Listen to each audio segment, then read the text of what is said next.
You are on the channel Real Estate Talk. Welcome to the deep dive.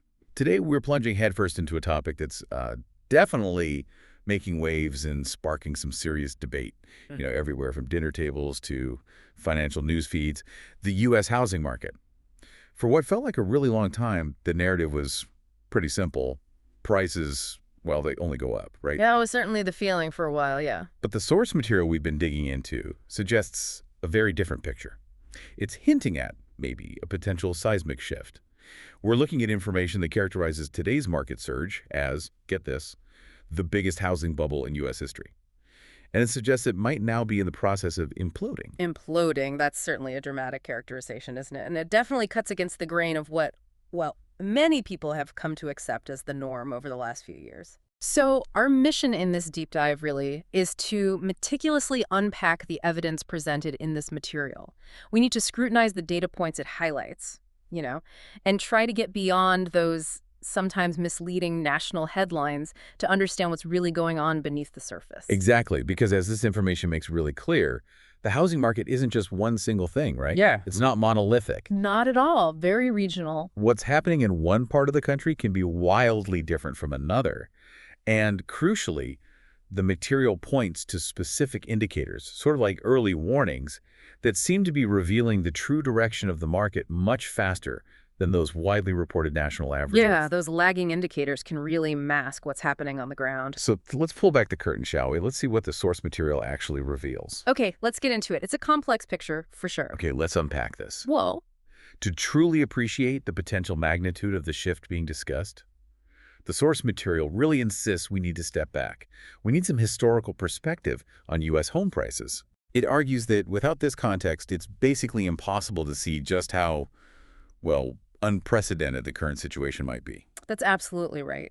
That long view is so often missed in the day-to-day headlines, but it's crucial here. The source material takes us back, way back, nearly a century. We're talking from the 1930s all the way up to the early 2000s. And the striking finding it highlights is that for that incredibly long period, U.S. home prices, they mostly just track the rate of general inflation in the economy. Wait, hold on. So for something like, 70 or 80 years, the average home in America, after you adjust for the fact that everything else was getting more expensive, it didn't really increase much in real value. That seems almost unbelievable given how we talk about real estate as this great investment today. It does seem counterintuitive to our modern perception, doesn't it? But the source points out that this was a widely accepted fact among real estate researchers for decades. It specifically brings up the work of, well, a figure described as perhaps the most important real estate researcher in history. Let's call him a key researcher. His extensive analysis showed that when you strip out the effects of inflation, so you're looking at real inflation-adjusted value, U.S. homes historically increased by only about 0.4% per year over that nearly 100-year span. 0.4%. Think about that. Less than 0.5% annual real growth for decades. Wow. 0.4% a year. That's tiny. Yeah. It really puts into perspective that common idea that real estate is this guaranteed pathway to getting rich because it constantly appreciates dramatically. Exactly. Historically, that just wasn't the case once you factor in inflation. Precisely. The purchasing power you actually got from selling your home, after accounting for how much more expensive everything else had become, only edged up marginally year after year for generations. Housing provided shelter, stability, sure, and its nominal price went up with inflation, of course, but it wasn't this massive engine of real wealth creation on average, across the entire country for most of the 20th century. Okay, so that was the established long-term norm, prices essentially tracking inflation. Yeah. When did this historical pattern start to break down? Where did it go off the rails? According to the source material, this fundamental trend started to deviate significantly beginning around 1997. That seems to be the key inflection point. That was the point where real home prices began to accelerate upward much faster than inflation. And that initial deviation, as the source notes, and well, many of us will remember vividly, famously ballooned into the Great Bubble of 2006. Right. Which then, of course, spectacularly burst, leading directly to the Great Recession of 2007 and the subsequent financial crisis. The mid-2000s bubble? Yeah. Yeah. A painful memory for many. So the period from 97 to 06 was already a major deviation from that long historical norm. But how does the situation today compare? How does it stack up against that period or against the full 100-year historical average. And this is where the source material makes its strongest historical claim, really. It presents these charts of real home prices over the past century, adjusted for inflation, of course.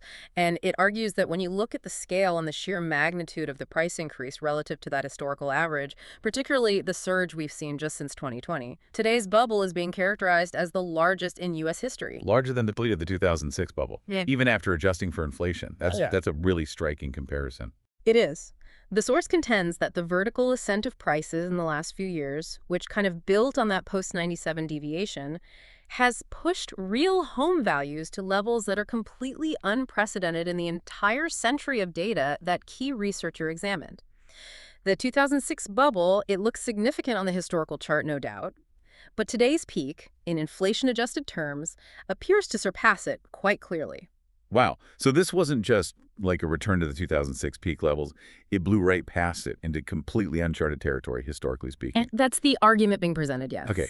So this historical context, showing this 80-year flat trend followed by two major bubbles, with the current one being potentially the largest ever, it leads directly to the core question posed by the source material, right? Is this unprecedented surge, this massive century-defining deviation, is this the new normal for housing values in the U.S., or will these trends eventually revert back? Will they snap back towards that long-term 100-year inflation-adjusted average, similar to how they corrected, albeit very painfully, after the 2007 crash? That's precisely the fork in the road the source material is highlighting.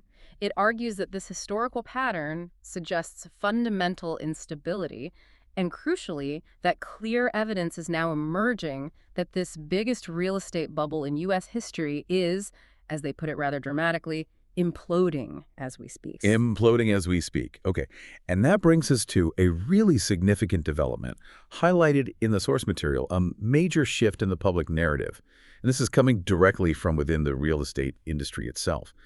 For years, the message seemed to be one of, unwavering strength, even if growth slowed down a bit. Absolutely. The material points to a specific and I think highly significant public statement from Glenn Kelman, the CEO of Redfin, a major real estate technology company. He went on national television and made a comment that the source argues broke significantly from the prevailing industry script, the usual talking points. He stated, and I'm quoting the essence from the source here, "We are seeing finally evidence of a real correction where prices are going to come down." Prices are going to come down, just flat out like that. Coming from the CEO of a national real estate brokerage, that simple sentence, according to the source, carries a lot of weight. It really does. The source frames this as the first time since that huge post-2020 run-up that a major player in the real estate tech space publicly stated that U.S. home prices would actually decline. For years prior, the industry's public stance, as described in the source, was largely one of reassurance, right?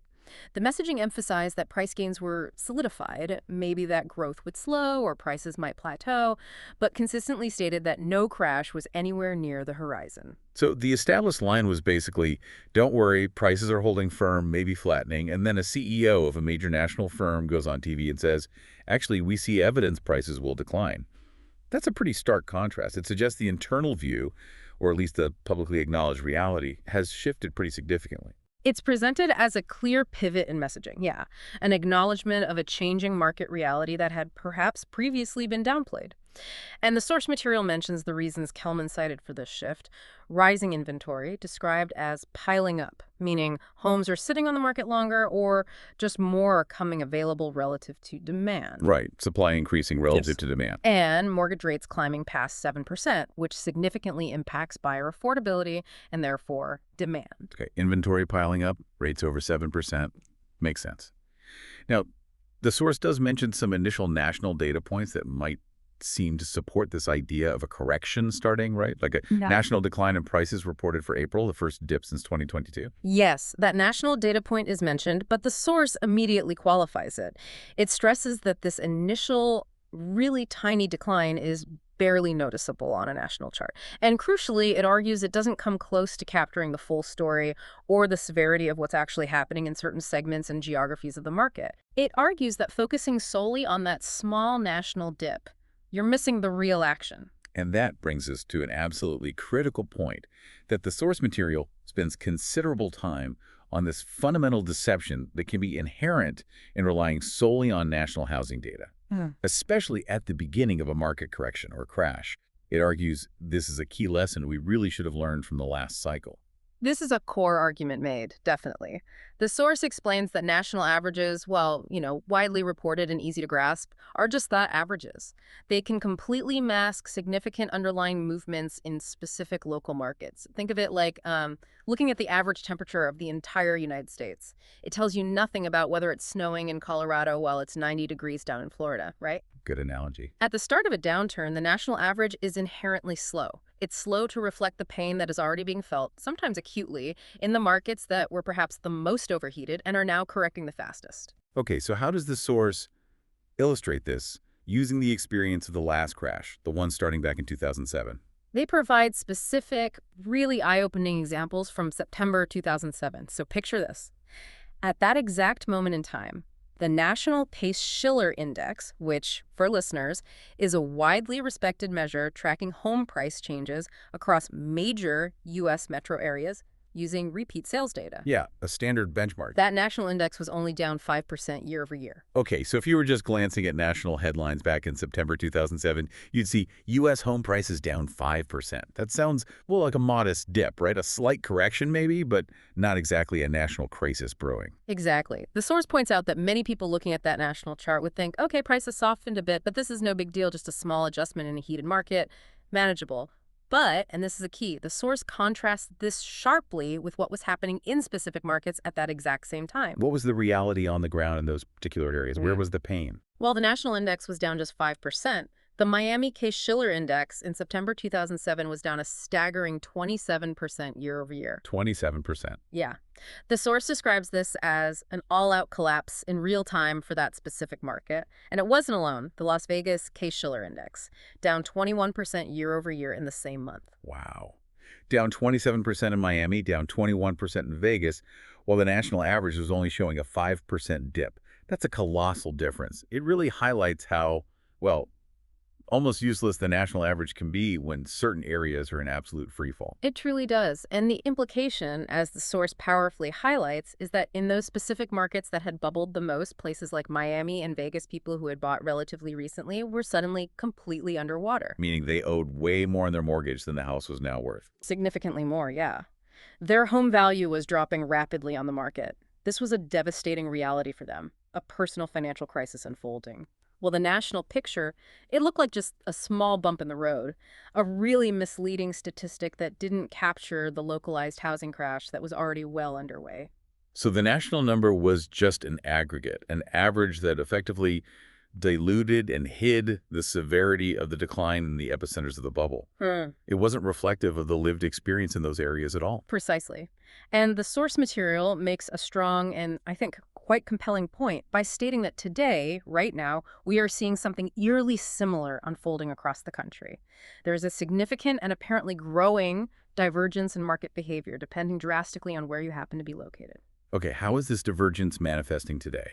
What are the examples the source provides for the current situation? They present a really stark contrast using data specifically since June of 2022, so looking at the last couple of years or so.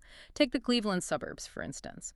According to the Zillow Index, cited another widely used measure of home values, the value of a typical single-family home in the Cleveland suburbs has actually increased by 14% since June 2022. Increased 14%. Since mid-2022. Increased, yeah. The source describes this as a pretty good return for homeowners there and notes that this market is still, in their words, resembling a bubble with continued price appreciation. Still hot. Okay, so Cleveland suburbs are still seeing healthy price gains, up 14% in less than 2 years.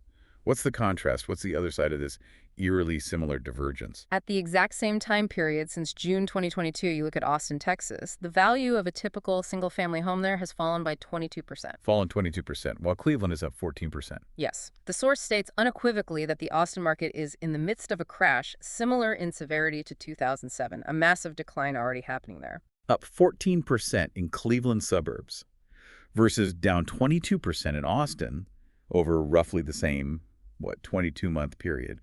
That is genuinely like looking at two completely different housing markets, two different economic worlds happening simultaneously in the same country. It really is. And the source stresses that this extreme divergence isn't just an isolated anomaly. It's a common theme playing out across the nation right now. They specifically contrast regions like the Northeast and the Midwest, where markets might still look stable or even continue appreciating, resembling bubbles, as they put it, with parts of the South, specifically mentioning Texas and Florida, where the housing crash is already described as being in full effect. So someone listening to this in, say, Ohio or maybe Pennsylvania might be thinking, what crash? Prices are still going up here, or at least holding steady. Right. While someone in Austin or maybe parts of Florida might be experiencing something that feels very much like the floor falling out from under their home value. The national average is completely failing to capture either of those realities. That's precisely the picture the source material paints. To someone in a market that's still appreciating or maybe just slightly slowing down, the idea of a national housing crash might seem like hyperbole or something that's happening somewhere else, not their problem. But in the places where the market ran up the most dramatically in recent years, the correction is already deep and painful. And this highlights exactly why relying solely on those national averages is not only misleading, but potentially dangerous for understanding the risks and opportunities in the market right now. Okay, this really underscores the source's argument then. If you want to get a real sense of where the market is truly headed, you need to look beyond the national index and maybe even beyond the existing home market. The source suggests there's a specific sector that provides a clearer, faster signal. Yes, according to the source, the new home building sector is potentially the best leading indicator in the housing market. It's where you can supposedly see the future direction of prices and demand most clearly before it shows up elsewhere. Why new homes specifically? What is it about new construction and the companies that build them that makes them better indicators than the vast majority of sales, which are, of course, existing homes changing hands? It fundamentally comes down to the psychology and, crucially, the motivations of the sellers involved. The source draws a very sharp contrast here between existing home sellers and new home builders. They describe existing home sellers, regular people selling their house, as being very human and often quite emotional about their property. It's usually their largest financial asset, right? Yeah, totally. Their behavior tends to be heavily anchored by what they've seen happen with comparable homes in their neighborhood previously. What things sold for last year or even 6 months ago. Anchored by what neighbor John sold their house for last year, even if it's changed. Exactly. The source uses that specific kind of thinking. If for years you heard how all your neighbors sold their houses for these absurd valuations, you tend to believe that your house deserves the same price point irrespective of the market. The ingrained expectation becomes, neighbor John sold his similar house for $450,000 just 6 months ago. Maybe that was even the peak, so mine deserves at least $450,000 too.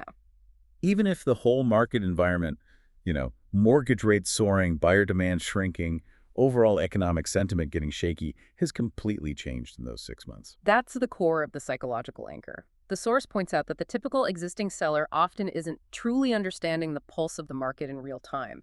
They find it incredibly difficult to accept that the conditions that allowed for those peak prices just a few months ago are simply no longer present.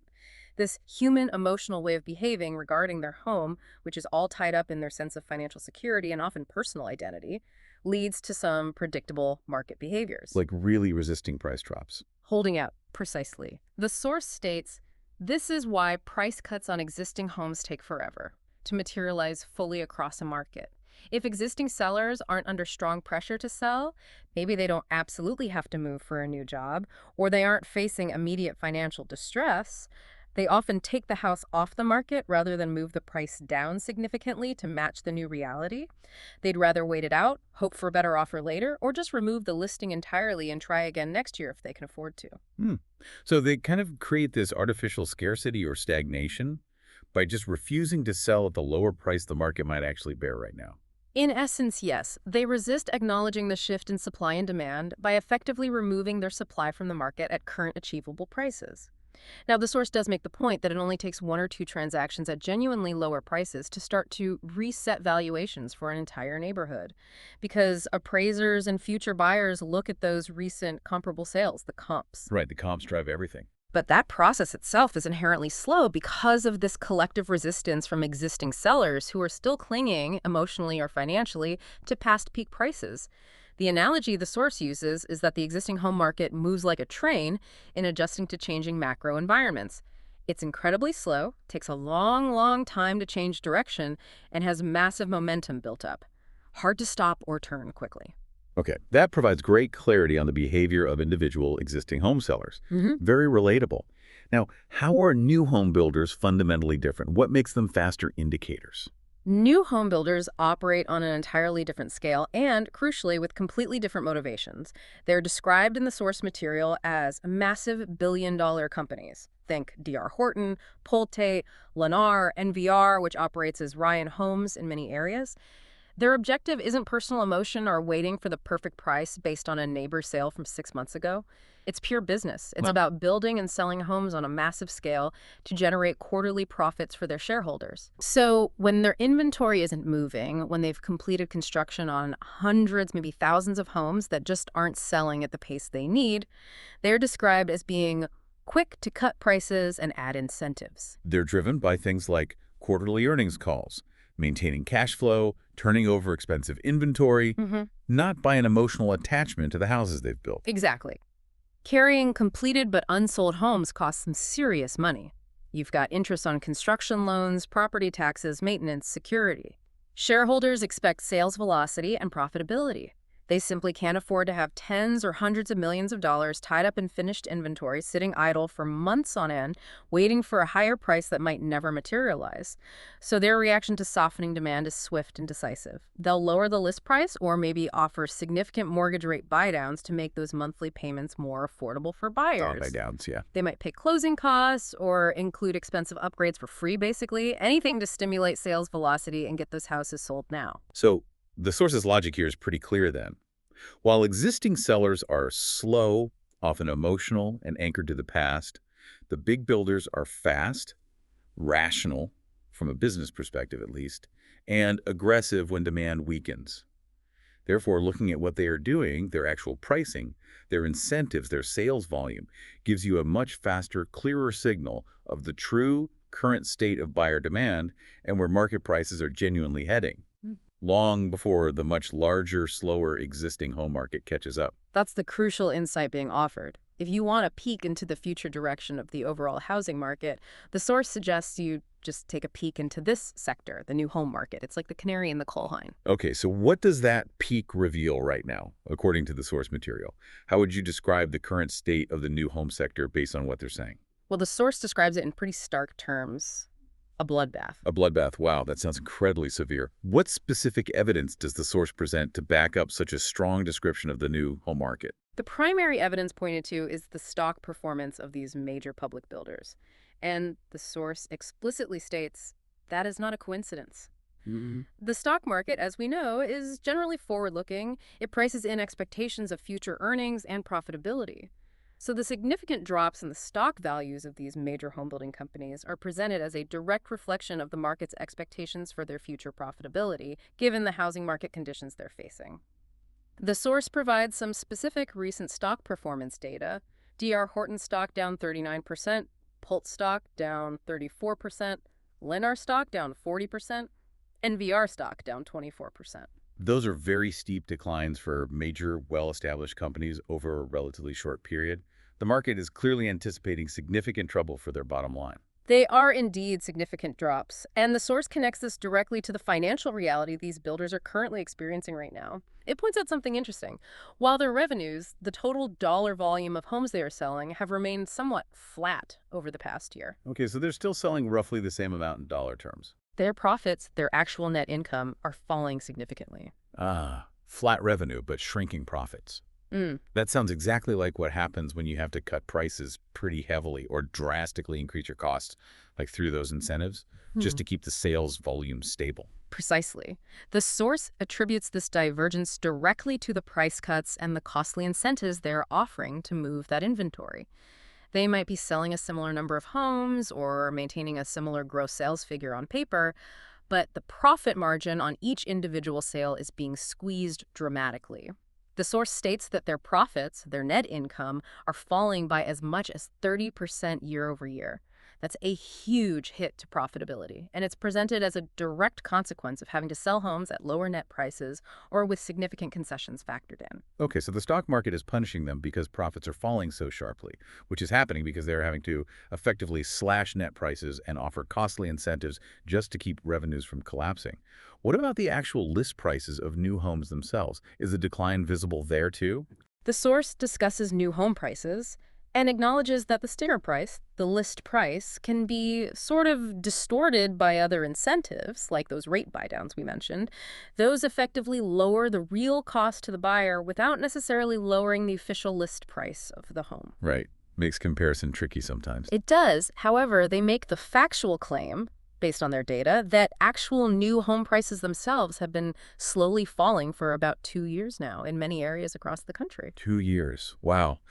So while the national average for all homes, including existing ones, might have only shown that tiny recent dip, or even still be slightly positive, depending on which index you look at, new home prices have reportedly been on a slow decline trend in many places for a significant period already. Mhm. That really reinforces the idea that new homes lead the market downwards, doesn't it? That's certainly what the source contends, and they highlight a truly striking, almost bizarre consequence of this. Hmm. It's often now cheaper to buy a new home from one of these builders than it is to buy an existing, much older home in the same general area. Cheaper to buy a brand new house than a used one.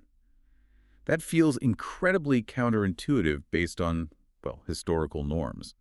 Usually, new construction carries a significant premium. It does feel that way, but consider the reality the source describes. They use the example of comparing a brand new build to buying, say, a 70-year-old home with 8-foot ceilings, maybe outdated piping, and a kitchen straight out of the 80s. They state you might genuinely pay more for that older existing home simply because the seller is anchored to outdated peak pricing from a year or two ago than you would for a brand new construction next door with modern features, higher ceilings, better energy efficiency, and up-to-date systems, because the builder is actively cutting prices or offering huge incentives to get it sold. And the source directly links this kind of bizarre reality, older homes listed for more than comparable new ones nearby, back to that human psychology of existing sellers that we discussed earlier, right? Yeah. The anchoring. Yes, it's presented as a direct manifestation of that fundamental difference in motivation and market awareness. This reality, where older, less modern homes are sometimes listed for significantly more than comparable new builds, is described as a reflection of the difficulty many existing sellers have in adjusting their expectations downwards. In some places, the source uses pretty strong language, describing these sellers as being almost unaware of the new market reality they're facing. But you mentioned it's not like that everywhere. Some sellers are catching on. Correct. The source specifies that in places like Florida and Texas, where the market decline is already described as being in full effect and price drops are steep and widely reported locally, existing sellers are learning fast. They have to, right? They're being forced by the stark reality of declining values right there in their neighborhood to adjust their expectations and their pricing much more quickly if they truly need or want to sell. Reality bites harder there. But in other spots around the country that haven't yet seen such dramatic declines, the source uses the term sheer delusion to describe the seller expectations still clinging to those peak prices from 18 months ago as if they were still achievable today. Sheer delusion. That's a powerful phrase to describe sellers holding out for peak prices in markets where buyers have clearly pulled back due to rates and economic anxiety. It captures that disconnect. It does, but it effectively captures the disconnect the source identifies. And the source brings back the Redfin CEO Glenn Kelman, again to provide further context on this dynamic between builders and existing home sellers, especially in light of some recent, potentially misleading new home sales data. Ah, yes, that new home sales data. The figures that came in stronger than expected in April, reportedly reaching the highest level since February 2022. On the surface, yeah, a casual observer might see that headline, new home sales up, and think, okay, the housing market must be recovering, things are looking up. It could easily be interpreted that way, and the source acknowledges that possibility.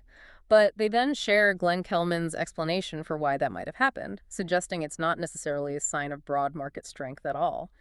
He described the April data point as somewhat anomalous and noted it came off a particularly weak March, implying it might just be a blip, a bounce back, rather than the start of a sustained upward trend in overall demand. Okay, so maybe not a clear sign of surging overall buyer demand. But what else did he suggest was behind that relatively strong April new home sales figure then? Kelman attributed it primarily to the competitive dynamic we were just discussing between builders and existing sellers. He stated it's a fact that builders are competing effectively against people selling existing homes. He linked this directly to the current market conditions, saying, whenever the market is changing, and it is changing right now where home prices are softening, Oh, builders are usually the first ones to aggressively lower prices. so the builders' willingness and really their necessity to cut prices and offer those aggressive incentives like rate buydowns is giving them a distinct advantage over individual sellers who are much slower to lower their asking prices. They're basically winning the sales because they are meeting the market reality faster. Exactly. Kelman stated that this willingness and speed to react to softening demand has allowed the builders to tick ahead in terms of sales volume compared to the existing home market, where many sellers are still resisting those necessary price drops. He did question if this momentum for builders can be sustained long-term, which is an important caveat, but he reiterated that builders are currently competing more effectively than the traditional sellers of homes, precisely because they adjust more quickly to the softening market conditions. That explanation aligns perfectly with the source's core argument about new homes being that leading indicator, driven by business necessity rather than those emotional anchors of existing sellers. The builders are adapting to the softening market faster, and that's why their sales might look relatively better, or at least less bad, even as the overall market for existing homes sees transactions really slow down due to that gap between seller expectations and buyer reality. Yes. It strongly reinforces that central point. Yeah. Now, shifting slightly to the broader question of overall market demand, especially in the face of mortgage rates that have climbed back up towards, and sometimes past, 7%. The source notes that there has been a fundamental, real shift in overall buyer behavior that extends beyond just competing for the available inventory. A shift compared to the kind of behavior we saw in the last few years during the boom. Precisely. The source points out that in the years immediately following 2020, buyers seemed remarkably resilient, didn't they? They kind of shook off rate increases, even as rates started to climb pretty rapidly from those historic lows, and prices just kept soaring because demand seemed almost insatiable relative to the limited supply. But the material suggests that resilience has now significantly waned. That attitude has changed. Why the change in buyer behavior now? What's making buyers hesitate in a way they maybe didn't just a year or two ago? According to the source material and Kelman's comments cited, buyers are pulling back now, largely due to increased macroeconomic anxiety. It's not just about the sticker shock of the monthly payment anymore, although that's huge. There seems to be a broader worry settling in about the stability of the economy overall, fears of a potential recession, concerns about job security down the line. This growing uncertainty is making potential buyers much more cautious about making such a large, long-term commitment. The source cites a specific and, I think, pretty compelling statistic mention. 1 in 4 Americans right now say they are canceling or deferring plans to buy a car or a house because they're so worried about the economy. 1 in 4 potential major purchase buyers canceling or delaying plans specifically because they are worried about the economy. Wow. That statistic alone paints a powerful picture of a significant chunk of potential demand just being removed from the market entirely by fear and uncertainty. It absolutely does. That level of widespread anxiety has a direct chilling effect on big-ticket purchases like homes and cars. And this anxiety and pullback from buyers are creating a direct clash with those seller expectations we keep coming back to. The source states that because buyers are hesitant, worried about future asset values, while many sellers still have higher expectations from previous years based on those peak prices, well, deals have become very hard to put together over the past few months. It sounds like the classic standoff, right? Buyers either can no longer afford or are simply unwilling to pay the high prices sellers still expect. But sellers, especially those who don't have to sell, aren't willing to lower their prices enough to meet the new reality of constrained buyer budgets and heightened anxiety. That's exactly the tension that is slowing down the market significantly, according to the source. And the Redfin CEO, Glenn Kelman, is quoted offering a specific anticipation based on these dynamics. He expects national home prices will fall at least 1% in the second half of 2025. At least 1% nationally in the second half of 2025. Now, the source material highlights why even that seemingly small national figure is actually pretty significant for buyers, right? Yeah, they frame it in terms of affordability and purchasing power. They compare this anticipated price fall, even if it's just 1% nationally, and remember it could potentially be in much more specific local areas, to average wage growth, which has been reported recently around 4% annually. The source argues that with anticipated price falls combined with rising wages, it means that finally homebuyers may be in a position to catch a break. Ah, okay. A scenario where home prices are actually declining, even modestly on a national level, while wages are increasing, albeit maybe slowly, starts to improve that affordability picture for buyers compared to the extreme worsening of affordability we saw when prices were skyrocketing so much faster than wages were growing. So the CEO of a major national real estate firm is publicly forecasting national price declines. He's citing rising inventory, high rates, builders undercutting existing sellers because they have to, and widespread buyer anxiety as the key drivers. That's a pretty comprehensive picture of a market undergoing a really fundamental shift. That's the overall summary presented by the source material, yes. And it really ties all these disparate pieces together in its synthesis of the argument. Okay, let's try and connect all these dots then, the ones the sources laid out for us. How does the material pull all this evidence together to support its main conclusion about the state of the market? Well, it brings all those key pieces of evidence back into sharp focus, doesn't it? First, there's the historical context, showing what looks like an unprecedented, perhaps unsustainable bubble when you adjust for inflation, appearing to far exceed even the 2006 peak in real terms.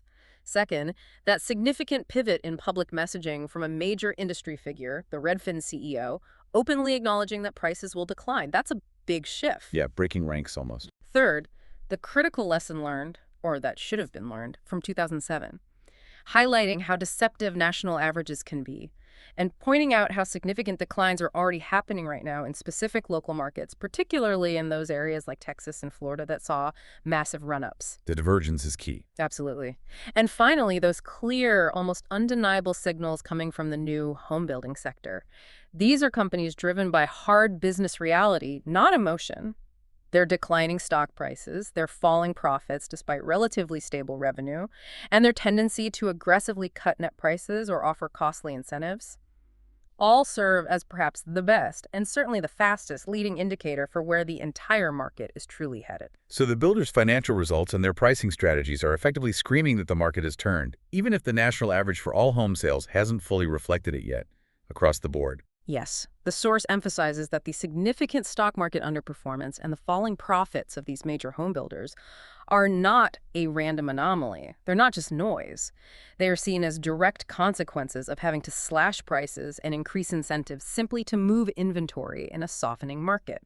And this, the source argues, is pointing us in the right direction regarding the market's overall trajectory. And this new reality, this softening, isn't confined just to the builder sector or a few isolated overheated areas. The argument is that it's spreading. That's the argument being put forth. The source states that while this new, softer reality is already being felt strongly in the soft markets like Texas and Florida, where the crash is described as being in full effect, the underlying dynamics causing it persistently high rates, affordability challenges, buyer anxiety, sellers anchored to unrealistic peak prices, those are nationwide phenomena, and therefore the correction is rapidly spreading to the rest of the nation as well. Because the same fundamental pressures are coming to bear on buyers and sellers pretty much everywhere, even if markets in, say, the Northeast or the Midwest haven't seen those steep price drops yet. It sounds like they're just delayed reactions, like that slow-moving train we talked about. Exactly. It takes time for the train to slow down or change course. And the source concludes the section by stating that although national prices for all homes might not fully reflect this widespread softening yet, specific markets are clearly flashing red with significant declines already occurring. It argues that very soon, perhaps in the coming months or year, the national price average for existing homes could sort of catch up to what has already been happening in the new home market and in those leading local markets that have corrected fastest. It really paints a picture where the new home market and the areas that bubbled most intensely are acting as the early warning system, right? They're signaling a downturn that the broader national average is just slow to register, but will likely eventually confirm. That's precisely the picture presented. And the source's main point, tying all this evidence together, is stated quite clearly. Quote, "To a lot of people, this is a sign that the 2025 housing bubble is finally coming to an end." Okay, Yeah. so bringing together the key takeaways from this deep dive into the source material. First, historically, U.S. home prices tracking inflation for nearly a century makes the recent surge, especially the bit since 2020, look like the largest bubble on record when adjusted for real value. That context is crucial. Second, a major industry figure, the CEO of Redfin, has publicly acknowledged that prices will come down, marking a significant shift in the public messaging from the industry. Right, a crack in the facade, perhaps. Third, and this feels really important, national data is highlighted as potentially deceptive at the start of a correction. It can mask severe, painful declines already happening in specific local markets, an eerie echo of 2007. That divergence is real. Very real, yeah. And finally, the new home building sector, driven by business necessity rather than emotional anchoring, is presented as the best leading indicator. Major builders' stock performance, their falling profits, their aggressive pricing strategies. They're already signaling a clear downturn that seems to be spreading across the country, and it's likely to eventually pull the national average down with it. It's a comprehensive argument, you have to say, supported by specific data points and expert commentary presented in this source material. It suggests that the market dynamics have indeed shifted fundamentally, and that the long-anticipated correction, following that unprecedented historical surge, may be more than just a possibility. It may already be well underway in significant parts of the country, even if the national numbers are lagging behind the reality on the ground for many people. And that leaves us with a significant question to consider as you, the listener, navigate this incredibly complex market. Whether you're a potential buyer, maybe hoping for some relief, or a seller needing to adjust expectations, or maybe just someone watching the economy unfold. If national averages can hide such stark local variations, these completely different worlds like Cleveland versus Austin, and if the emotional psychology of existing sellers genuinely slows down the necessary price discovery compared to those fast-moving builders, does that mean understanding the hyperlocal conditions, the specific inventory levels, the builder activity, the recent comparable sales in your exact neighborhood or target area is now more critical than ever before? That's a really interesting point. Are we maybe entering an era where the national housing market as a concept becomes increasingly less meaningful compared to these highly granular local dynamics, Yeah. driven by these very different motivations and conditions we've discussed? That divergence between the national narrative and the local reality certainly presents a huge challenge, doesn't it? For anyone trying to accurately assess value and risk in the housing market right now, it suggests you really, really need to look beyond the headlines.